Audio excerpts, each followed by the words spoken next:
Hi, everybody. I hope you had a great time with the show. Welcome back. I'm Eduardo, joined here by the one and only Jacob.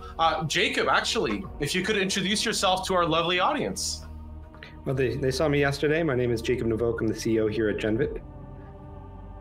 Perfect. So you wanted to have a conversation with our community, our audience, so on a few different topics. So one of those topics, Jacob, was that there was a lot of talk about the chat system last night and chat in general. So what changes did we make today? Well, today we turned it off because what we were finding yesterday was that it was way overloaded, as most of our systems were. In fact, as our system was just a few seconds ago when we failed to get some of the profile names up. We often see these giant spikes when we're live, and we have to see basically the failure points when we're live. I think a couple more days and we'll be able to crush out most of those bugs. But the chat bug in specific was that we have a 24/7 moderation team in multiple languages, and they were moderating every problematic post. And then the moderation requests sat in a queue being processed on the moderation side and weren't happening for like 10 minutes, which is really bad for a thing where you want a message down in a couple of seconds. So what we discussed today was we're gonna, up until we can figure out how we handle that moderation queue, we're gonna limit the chat to stickers, and hopefully I can get the emojis in there too. But we weren't able to get that in for today. We should get that in for tomorrow. And at least we'll be able to return chat back to the box that it was supposed to be and let you guys do the full screen on it.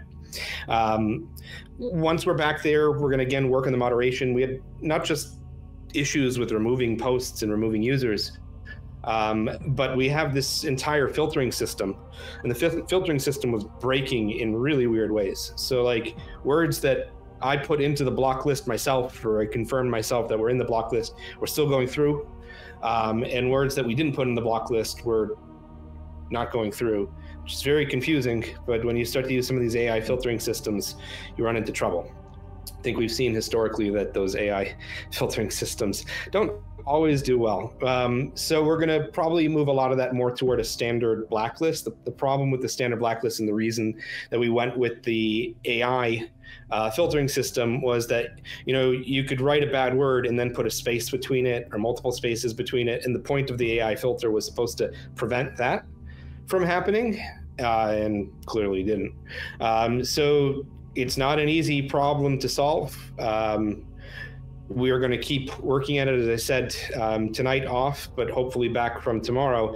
If anything, it being off tonight, I think changed people's experience, and they better understood why everything is much more fun with the chat and seeing that community experience. And that's exactly what I wanted from the original design, was making it feel like Twitch, making it feel like a lot of the Asian streaming platforms that I spent a lot of time watching. But moderation is hard. It's not easy. We're not going to get it right the first time. We're definitely not going to get it right the second time. But there's a reason that this experience is going to go on for like 8 months, which is it's going to give us the time that we need to tune and make things perfect and improve them.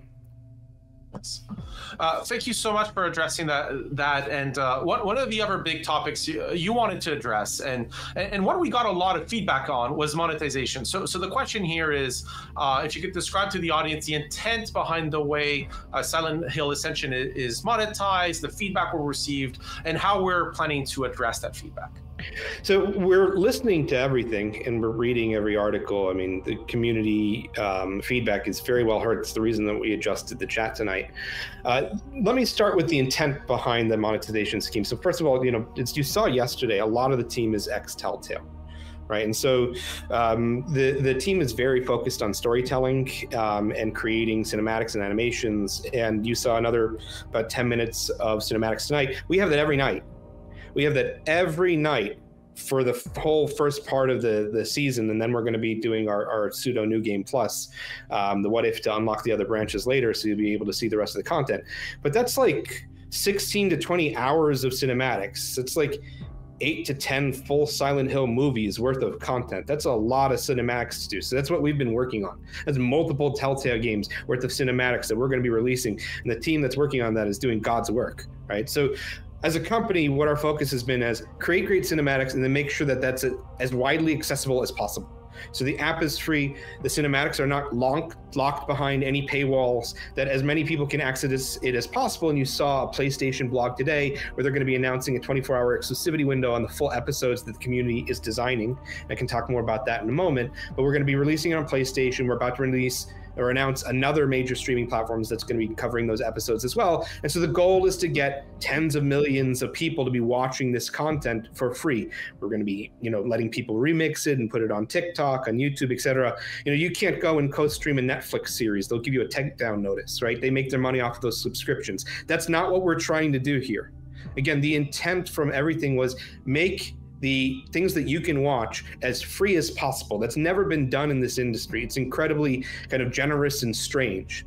And so what we wanted to think about, because we came to monetization much later, it was the afterthought of how we were working on it, was what was the most innocuous, easy to do monetization scheme that wouldn't allow or wouldn't prevent us from making the streams freely accessible, from making the decisions freely accessible. And the first thing that came to mind was cosmetics, right? The chat is fun. I think people missed that chat tonight. And so all of the stickers, we've created hundreds of stickers and emojis that are going to be unlocked. And the season pass has got like 50, but in the free rewards that you get just by generating points each day, there is way more emojis and stickers. People haven't seen this. They haven't unlocked it yet.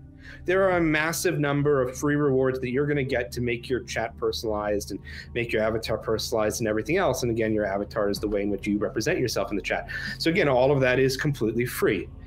And the intent behind the point system was you're going to be able to generate a significant number of influence points each day. The problem that we're running into right now is the way in which you generate influence points is by watching video. And, we're at 6 videos as of today. You've got the 3 from yesterday. You've got the 3 scenes from today. But what's going to happen really quickly, and this is what people don't understand about the economy yet, is we're going to get into the hundreds of videos. And so you're going to have a massive amount of points. You're going to have tens of thousands into the hundreds of thousands of points that you're just getting free by clicking on a video. You can click out of it after 1 second, you'll still generate those points. And so the economy is scaled to massive free inflation.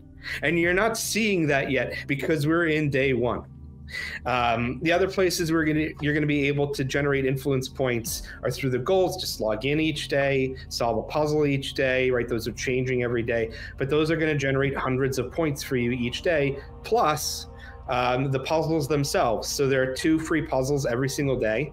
And one of the changes that we made today that's going to be reflected, again, based off of community feedback in the next couple of days, is the entire back catalog of the puzzles is going to be available. And they were meant to be a bonus for the season pass and something fun for the season pass, but we're going to make the back catalog available. So that means that when a puzzle is in a free rotation, you can do the entire back catalog. All right, there are 2 levels of puzzles. As of today, there'll be 3 levels of puzzles for the ones that are available as of tonight into tomorrow. And that stacks. So again, a couple of days from now, you're going to have between the puzzles that are available, tens of levels, all of which will earn you hundreds of points. And so again, like, our fear is very different, mostly because we understand how the roadmap is going, of like, we're going to have so many points available that it's going to lead to a very big economic inflation, and all of that free, all of those free influence points. But it's very starved in the first day or 2 because of the way in which the content unlocks. And so in a couple of weeks, when you've got thousands of points unlocking, you're going to be looking back at the days in which you were talking about the influence packs, which are really tiny things, and laughing. And that gets to the point about using those points to sway decisions. Like, well, if somebody buys millions of points and sways a decision, you can look at the leaderboards right now. You're going to see that the top, bids on most of these things are in the 6,000 to 7,000, 10,000 point range. Nobody's buying millions of points. That wasn't the intent behind the design. You can't even get to that easily. Like, you'd have to sit there and spam the purchase. The reason we put tiny packs is, like, if my goal was to make, people buy 1 million points, I would have had $1 million point pack and made it super easy for them to do that. That's not the way that it's designed whatsoever. It's designed to mostly be there if you were busy that week and you didn't have the time to log in, that you could quickly catch up. And it's an experiment, and we will adjust these numbers and we will change them. But I think it would be unfair to people to force them to go and spend tens of hours in a thing to have, the points they need. And so the audience who just want to be there for free can just be there for free. And the people who don't have time and are busy, just like any service product, have the ability to purchase things. It's very free and simple and like easily accessible. So it was very surprising to us because, again, it's innocuous. It's designed mostly to help people earn reward loops. You're not going to be able to change an entire decision with 20,000 points when the decisions are like 37 million on one thing and 15 million on another and 10 million on another. It's not the way it was designed. It's just not. And again, you can see that very clearly in the leaderboards. When you start to see people with leaderboard rankings at 1 or 2 million points, dollars to donuts, those people are cheaters, and we've got to figure out how they cheated in our system. They're not doing purchases. And if they do, we will rate limit them on the purchases. We're not going to permit it. That wasn't the goal of the product, right? The goal of the product and goal of the monetization system was make things as freely accessible as possible for a massive show.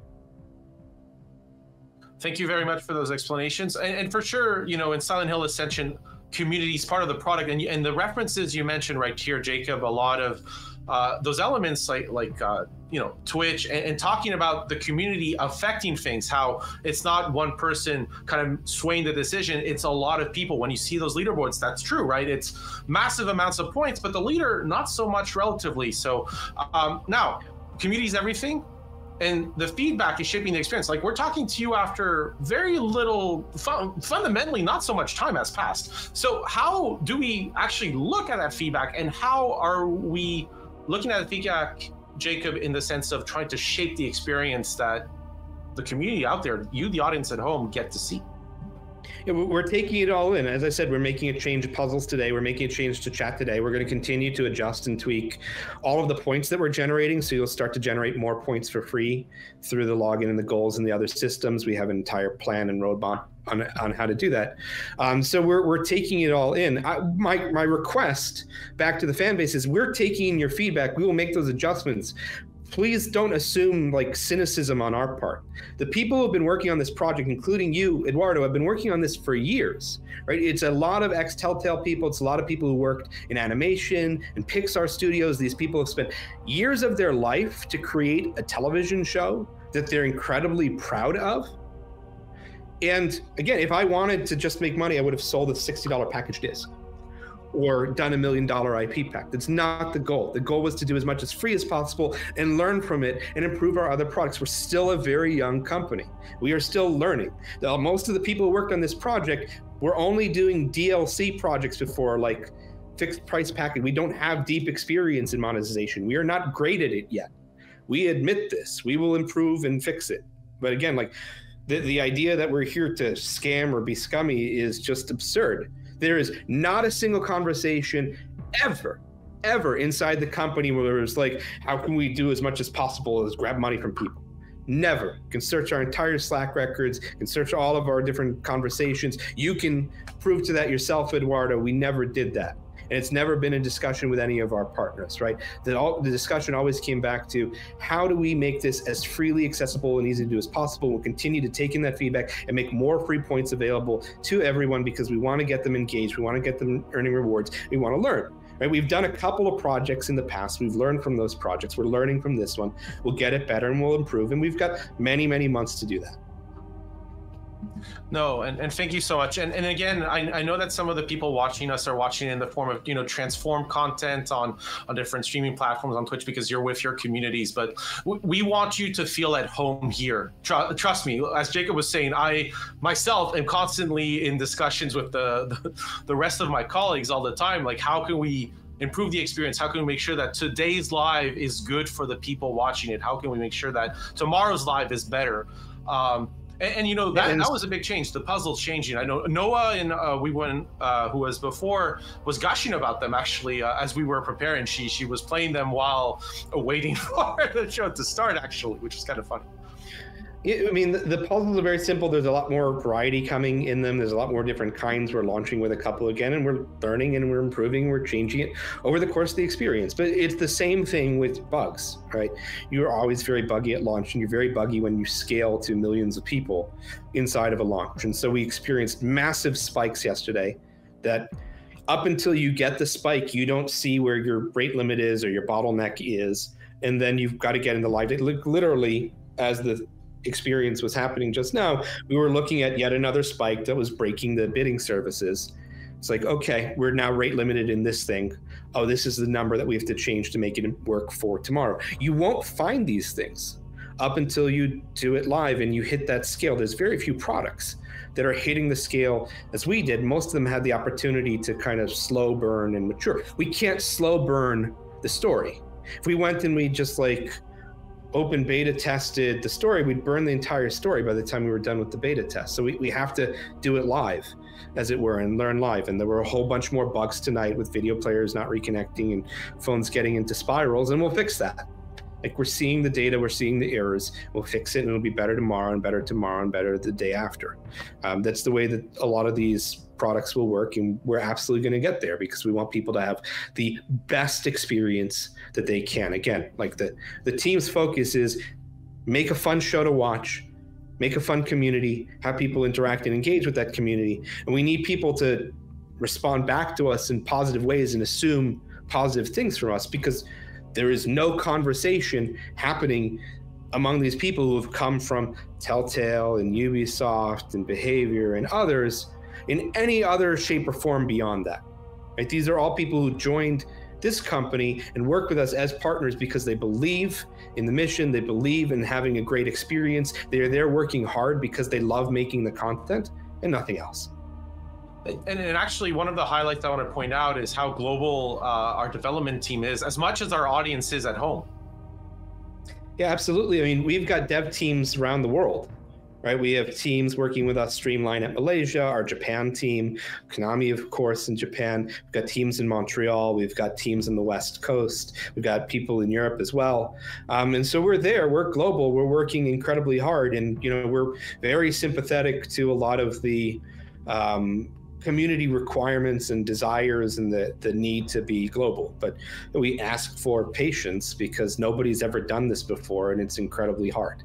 It is very complex software. We've got a real-time game engine running with live interactive streams at scale rates that very few companies reach. Yesterday, we were #1 free app in the App Store. We beat Roblox in one day. That's, again, like, we're not, no one was prepared for that. And when we found out the pre-order numbers, which were X multiples beyond what we were expecting, we had a few weeks to scramble together what most companies take months to a year to prepare for in terms of scale. So a lot of the bidding system errors that people were running into, rollbacks, purchase errors, everything else, were a result of scale. Additional problems tonight, again, the result of scale. We've got new app versions rolling out in the next day or two that will address some of them, but there is a lag time. There's one other thing that I wanted to go over, which were the Endure streams, because people were pretty surprised by those. So the Endure streams are the streams that happen most days after the cinematic that you're watching. You saw Carl yesterday. You saw Toby in it tonight. You saw at least 1 or 2 cameos, though the others sadly didn't make it because the community didn't go past that. So let's start with the kind of goal intent behind the Endure streams, because we didn't talk about these before launch, and they were a surprise yesterday, and they were meant to be. When we were designing the experience, what was really important to us was people in any time zone can participate in story.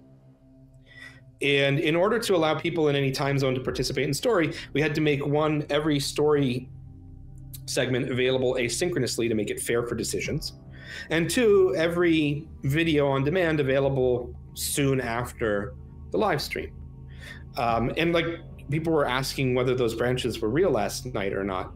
They're absolutely real. We have a group of people whose whole job it is to sort through the simulation, get the right recording out there, and post it afterward. That's a lot of content. We have one scene in week 4 that has 45 variations on that one scene. We have 1,000 different ways the simulation can go up. it's crazy. Like, it's all a massive branching narrative. And so we're updating these things in real time. We're changing these things in real time, but we need to make sure that it's fair to the people who are asleep in Europe or in other locations. And so we wanted to do these QuickTime events. We wanted to do these live events, but we kept coming back to, yeah, but if story was decided based off of QuickTime events, it wouldn't be fair for people who weren't there live, because I've been very consistent. You don't have to be there live to experience the entire story and decision loop. We're opening up every decision loop. And like, we really did debate this. Like, there were discussions of the QTEs are more fun. We want people to be there live. Therefore, QTE should affect story. And I went, no, we're not going to do that because that's not fair to the others. But we still want to do something as a bonus for people who do show up live. And so we've got these indoor streams, which are basically Dragon's Lair, but played as a community. And so there are a series of rooms. We're planning about 60 different rooms at all that different characters will go through each day, and you'll see different rooms depending on the night. But more importantly, it will continue if the community is doing well. What surprised me the last 2 days was that the community has failed, because I had thought that the community would just crush it every night, because it's a bunch of hardcore gamers and they're really good at playing, and these are just swipes. But we're seeing significant losses in the community meter. And you're not getting past the first block. There are 3 blocks. And so that experience can go on for 15 whole minutes if the community makes it. Now, my concern is that it's not a problem with the community, but rather we're getting rate limited by the sheer number of inputs that are getting in. I think that we weren't seeing the user profiles. You were seeing like generic names showing up during the meter tonight, which was again the case yesterday. And we were looking at the stats live as it was happening. Again, we were just rate limited on the player service, because what's happening is you're seeing hundreds of people's names spread across tens of thousands of others, and it was just a spike of insane API requests to Amazon, and eventually they just stopped taking the request. So I'm concerned that, again, the community failures have been scale problems, which we need to fix, and hopefully the challenges will balance out and we'll start to see the community pass those indoor streams. But again, they're fun, they're bonuses. They don't change the story decisions that you have every day. The one thing that the indoor streams do change is they have a modest impact to Hope, which is a meter that someone today was asking us to explain more about. And we've been purposely kind of hiding a lot of how these meters work, because we want people to discover them over the course of the experience. But Hope needs to be high enough later in the story for a character to survive, right? Fate happens over the course of a series, so it like accumulates and changes. But Hope is a thing that we check, right? And if at that moment the hope's not high enough, the character is going to be killed regardless of what else is happening. But the good news is you can change Hope just by playing the mindfulness puzzles, right? You don't have to be there for the endure streams at all. We designed the mindfulness puzzles in the Arcane Library to be representative of what characters do as hobbies to, regain their hope. And so playing guitar, or, playing a pocket watch game, or doing like a scrapbook puzzle, like that was the intent behind a lot of those puzzles. And if the community 3 stars them, the hope meter goes up. So you can fix hope just by playing those puzzles each day, and at least half of them are available for free without any season pass. I think if there's any one additional thing to add when it comes to how we're thinking about the overall experience in the indoor streams, is everything is a balance, and we're going to get that balance wrong right now, and we're going to improve it over the start and the course of it. But what's going to happen very soon is that these episodes that you guys are deciding, again, these are real branches. I think that there was a mistaken understanding yesterday that the community was going to be able to choose joy, not die. That wasn't the point of that choice. That choice was Rachel's choice, not Joy's choice. It was Rachel's choice, because what you're deciding on is what kind of person does Rachel become, right? And that's the case for all of these choices. It's going to change over time who these characters are and what they become. That's the design of the structure. That's how the simulation changes. But the choices that you make are going to be what results in those episodes that are going to be on PlayStation and the other streaming platforms we're about to announce. And they can never come again, and they will change. And from next week, it'll, the variations in the simulation stop being a 3-choice way, and you're going to get 3 choices, but those 3 choices are going to be based off of the previous week's 3 choices. And so it's going to be a 9 variation simulation. That's how we get to 45 simulations by week 4. And it's going to get more and more chaotic. And I really feel for the cinematics team was to produce all this, but you'll see, the alternate branches in the what if run after we run. And to that point, I got asked over and over and over in the last year, what if the community kills everybody? People are trolls. They're going to kill the characters. Every choice is redemption. Every choice is, everyone wants the characters to live. It's exactly as I expected. Exactly as I expected. Please, guys, choose something different. Make it more interesting for the rest of the community. The thing that will fix this is rallies. And again, this is something that the community doesn't understand yet based off of the way in which the economy is working, because the rallies have been busted today while we fix the bugs in them. But the rallies are going to allow other choices with very few influence points to quickly catch up. And again, this is the reason that you buying a ton of points isn't going to help, because the whole point of the rally design is to make it fair so that you can start to get bonus multiples on choices that are way behind. So the way that the rally works is if a choice is way ahead, in middle, and third, the third choice starts to get bonuses applied to it when the rally is turned on for a couple minutes and the community can work together. But even if somebody, for some reason, did this thing, you see somebody with a 1,000,000-point leaderboard, they could be overtaken within minutes. That's the goal of the rally system, is to make the whole thing fair to people, to make it more exciting, to make it more interesting for people who only generate a couple points a day. We have been all the time talking about how to make these systems fair, how to make them freely available, how to make them easy for people who just log in. And we're not quite there yet, but we're absolutely listening to it, and we're making those changes. We're going to fix the rally system. We're going to get it done.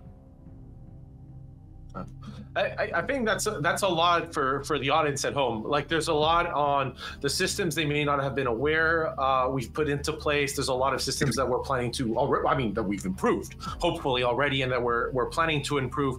I guess so one of the big things is from my side is, what would be, Jacob, your message for the fan at home? Somebody who loves horror, who kind of wants to tune into the action, might be able to tune in live, might not. To that fan at home, what's that kind of message you want to leave with them? Come in every day and change the story of Silent Hill. This first week of Ascension is building up episode 1. And episode 1 in any horror television show doesn't start off, with complete chaos. Otherwise, you'd have no climax, right? So if you look at Stranger Things episode 1, you're just getting to know the characters. There's the Demogorgon dog, but none of the really scary monsters are there yet. Things haven't gone to hell yet. They're going to get a lot worse next week. They're going to get really bad by week 4. And stay tuned for week 16, looks like. But we're still early. This is a slow burn. That was the whole intent of it. If we did everything in a single shot, it would be super unfair. Because if you weren't there that day, it's over. But we're making it so accessible so that if you miss a day or two, you notice today several of those decisions won't close out for another 2 days. They were a 3-day decision, right? You're busy one day, you miss it, you still have the opportunity. Everything was balanced around fairness, and I asked for that you come in, give us a shot, be open to the fact that we are still learning these designs, that this kind of media format has never been done before in history, and that we're excited to tell the story that we're telling, because we come as storytellers, and we're still a startup, we're still small, we're still new, and we're excited to be doing something new and lead into the great games that are coming next year. That's the year wonderful. After and the year after and the year after. Well, and we hope for many more always, but thank you so much, Jacob, for your time with us here today. I hope you at home have also enjoyed this, that you've hopefully learned more about Silent Hill Ascension. all that said, I think, how about we close this one down? Jacob, I'm going to do a quick thing where we're going to talk about our next shows, because again, we mentioned this a bunch. It's every day. So our production team's going to put the next show graphic on screen, but every day, 6 p.m. Pacific, 9 p.m. Eastern, there's the show every day. Now, we, myself, Noah, and as well some other lovely people do get to tune in a little earlier on Monday, Wednesdays, and Fridays. And this Friday we have, and every Friday, hopefully, we have special interview guests. This one will be with Stephen Bugai, Chief Creative Officer here at Genvid. I think that's it. And we got some mindfulness puzzles to do for you at home. Any last words, Jacob, or are we good to shut this one down for tonight? We're good, guys. Have fun. See you tomorrow. Perfect. And we're listening every day. We're trying to improve stuff. So take care, everybody. Have a wonderful night wherever you are across the world. Eduardo, Jacob, bye. Yeah.